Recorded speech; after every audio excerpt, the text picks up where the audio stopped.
Greetings everyone, and welcome. It's once again time for another episode of the Captain's Table.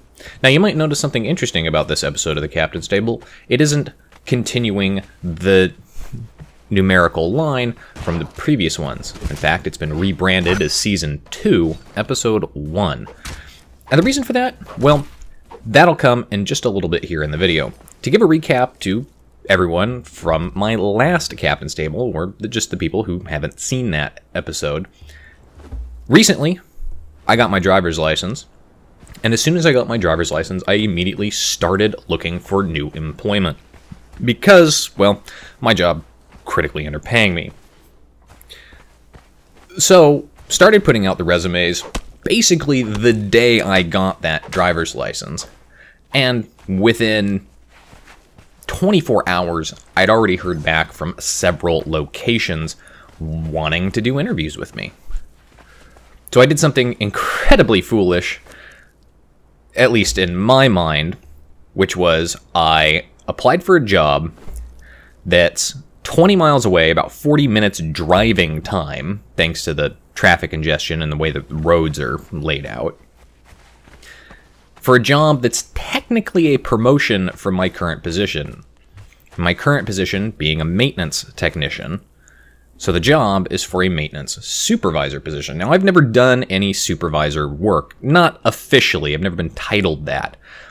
I think I'm pretty good with dealing with inventory, scheduling, and communication, so I really don't feel like I'm going to have a problem doing that.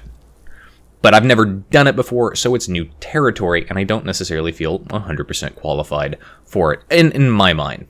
But I applied for this position that's a 40-minute drive away, and then they called me to schedule an interview, and I scheduled the interview basically for the very next day. So 4 days after getting my driver's license, I had to drive 40 minutes each way by myself down to a job interview that would not only be a promotion, but a massive pay increase too. What could possibly go wrong? Yes, give myself all of the excuses to screw it up, back out, whatever. But at the end of the day, I ended up going through with it. And I got down there, I had the interview, and when I got home, since it was with the same company that actually manages my apartment building, I stopped in and I talked to the manager of my apartment building, not where I work, but where I live, and they said they would call and recommend me for the position. That was Friday. Monday, got a call back and was promptly told that I had the position. Now, this is just a verbal over-the-phone confirmation. There's still other things that need to be done. I had to go in for a drug test, which, unbelievably, I have not had a drug test in 5 years. I think it was the last time. So, I had to go get that done, and unfortunately, I had to drive all the way back down to the city where the new job is located in order to have the drug test, which was kind of annoying. But as expected, that came back spotless, so no problem there, and got the formal offer letter for employment. So that's kind of a recap of what happened in last episode of the Captain's Table and what's happened in the last 2 weeks, and what this means going forward, and why I've rebranded this as Season 2. My plan is to try and put up one of these vlog videos every single week, documenting my experiences and growth in this new position. Plus, maybe providing a little, tips and tricks information on the maintenance side. Maybe you're owning a home and you're not necessarily sure how to fix something, or maybe you just want to know what it's like to work in that field. Or hey, maybe you just want some, extra input for your own job as far as how I deal with things. Maybe you can use that in your own employment. I don't know, something like that. But my plan is to basically, while I work there, run through Season 2, which is all just going to be the weekly captain's table for the maintenance job, and then a little bit of what games I've been playing, what else is happening and changing. Speaking of things that are happening and changing, as I mentioned, got that new job. Now, I start that new job on the 12th of February. That's a Monday. Normally in the past, I've always had Monday off. Now, I'm going to still have 2 days off, but they're going to be Saturday and Sunday. No more Sunday, Monday. So that's probably going to change my video release schedule going forward. Probably from that week on. And specifically what's going to change here is I'm basically just going to bump everything a day back. So instead of having a Sunday video, it's going to start on Monday for the weekly releases. And that is simply just so that I have time on Saturday and Sunday to effectively crank out all 4 of the videos or 5 videos for the week. Now, do let me know in the comments down below if you are really, really attached to the Sunday video, because I know a lot of YouTube channels tend not to release on Sundays, and that's part of the reason that I have done the Sunday video. If you guys are particularly overly attached to the Sunday release, I will try and get the videos out, but we will see. It theoretically should be possible if I do 2 on Saturday and 2 on Sunday. I can have the Saturday video ready to go on Sunday. But because this job is a supervisor position, it's also worth noting that I will be on call pretty much all the time, which means it's going to be less time to play various games. World of Warships being one of them, the game that's on your screen right now as well being another option. So less time to play these games, less potential time to stream. I am still going to try to stream, and now that I know my new work schedule, which is 8 a.m. to 5 p.m., plus a commute of 40 minutes each way, at the very least for a month, then I'm going to probably try and do a Saturday stream, possibly a Sunday stream, going forward after the 12th of February.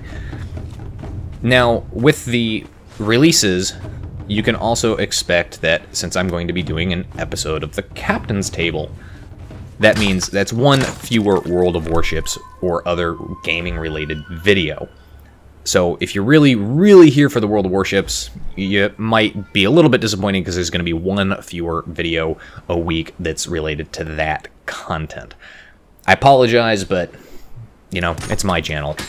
And that's what I'm going to try to do for at least a little bit. So, new job, starting on the 12th. A little bit of a commute there for about a month. And the reason I say about a month is that my lease for my current place is up at the end of March. And provided that first month goes really well, or I think that I'm, you know, growing and developing to the level and qualifications that I want, I'm going to go ahead and move down to that location. Well, not to that location. I have a policy about not living on site ever. I'll live nearby, but I don't want to live on the site. And I don't want to live on the site because if something goes wrong and people know you live there, they're just going to come straight to you rather than actually calling or emailing or leaving a paper trail. And then you get into a situation where, A, you're being disturbed at all hours of the day for nonsensical things, non-important things, or otherwise issues that it's, well, you really do need to call the police for that and not me. 2, if something happens, if I lose my job, if I quit, if I leave, that leaves a bit of a problem because, well, then I live on site, and a lot of employers in this industry, they don't really like to have ex-employees living where they used to work. That results in some, what's the word I'm looking for? Conflicts. Especially if you don't leave amicably. If you get fired for whatever reason, you have a fight with your manager, regionals, whatever, yeah, you're not going to be welcome to remain there. Now, they can just basically evict you effective immediately, especially if they fire you, depending on how your lease agreement is worded. They usually need other reasons, but it gets all sorts of complicated. But I have looked at the pricing for rents down in that area, and of course, here as February gets going more and more, and my lease gets closer and closer, I will definitely be looking more and more heavily. Now, my goal is to move mid-March.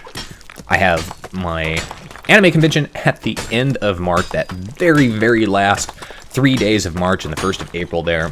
New job already knows I'm taking that off, which is great. Good for me. So I don't have to worry about stressing out about telling them, hey, yeah, by the way, you know, a month before. They already know that's going to be the case, and I'm sure we can, you know, work around it as needed. And realistically, because I'm now got Saturday and Sunday off, really, I'm only taking 2 days off. They're not going to be paid days, but I'm making a lot more money. How much more money am I making, you might be wondering, because I said it was a sizable pay increase. Well, I asked for a lot more than they ultimately gave me, at least for the first 90 days. I think what I'll probably do is go in and I'll work my ass off, get myself established, try and get everything set up, and then come back and ask them, hey, can we, you know, reevaluate this and get closer to what I asked for, because I've done all of this additional work. And hopefully they'll, you know, meet me halfway, or they, you know, they are willing to do that. But even if they don't, the pay increase is pretty substantial. I'm basically going from $15 an hour to $21 an hour. And while I live in Seattle, and that is a very sizable increase, I do have to consider the cost of owning a vehicle in the city of Seattle. Now, I don't own one yet. That will happen at some point. I am borrowing my dad's older vehicle, and at the very least, as far as he's concerned, I can have it for the foreseeable future until we figure out what's going on with the vehicle. Whether he's keeping it, whether he's selling it to me, whether I'm going to go out and buy my own vehicle, what the situation is, I don't know.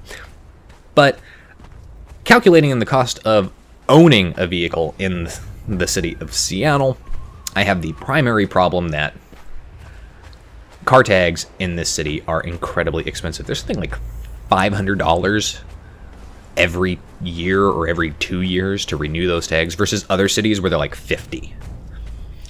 So if I can hold off until I move to another city, then get a vehicle or register a vehicle after I move, again about a month and a half from now, I'm in a really good position as far as not having to worry about the insane costs of car tags.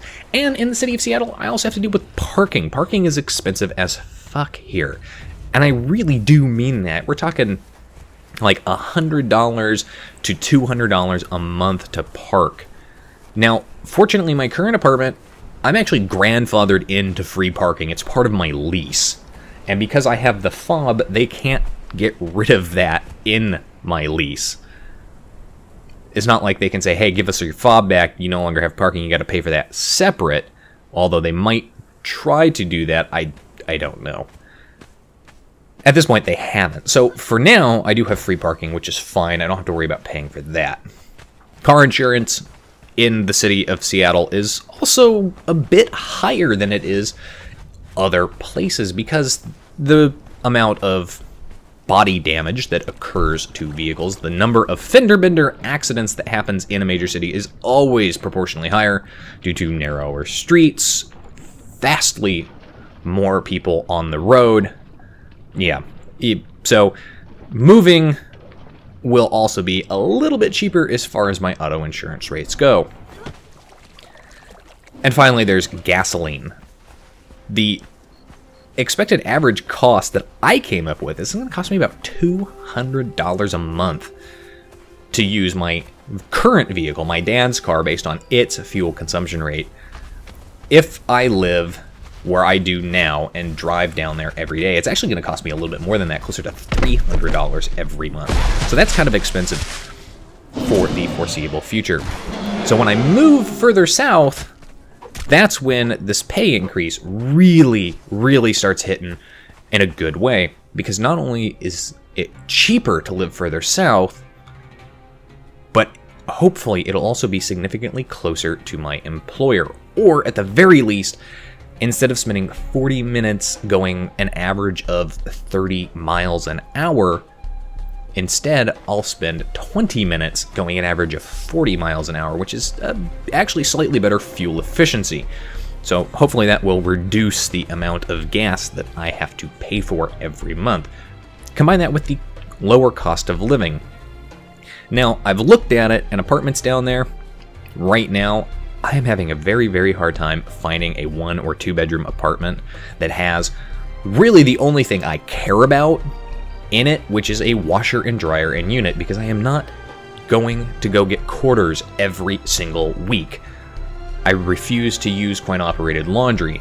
I'm not using shared laundry. I want my own laundry. And I'm having trouble finding a 1 or 2 bedroom unit that has laundry in unit for actually less than I was, willing to pay. A lot of them are $100 to $200 more per month than I want to pay for that region. Really disappointing. However, the buildings that do have them down there, because those areas haven't been as developed as they have been here in Seattle, well, that means those apartment complexes that have washer and dryers and units are newer. They're a lot newer. And they have things like granite countertops, hardwood floors, patios, pools, fitness rooms. They've got all of these, accoutrements added into that are included into, which would be a pretty nice upgrade to go and get. Now, again, this is all at least a month and a half away at this point, but that is something to think about coming in the future, that I am going to be busy moving. And hopefully, if I'm smart, I'll start packing here shortly to get myself ready to go. Anyway, that's it for the first episode of Season 2 in my now weekly Captain's Table vlog about my employment and my employment experiences and growth. If you guys like this concept and like the idea, hit that like button, leave a comment down below, and let me know what you think of it. And if you'd like to watch me do other things, you want to see my more World of Warships videos, you want to see anything else, do let me know about that as well. Of course, if you're here for the World of Warships content, that still will be coming, so do stick around, hit that subscribe button if you haven't already. Although, if you're watching this video, I highly suspect you're already a subscriber. Anyway, that's it for today's video. And as always, I'll see you guys next time. This is Captain Rye, signing off.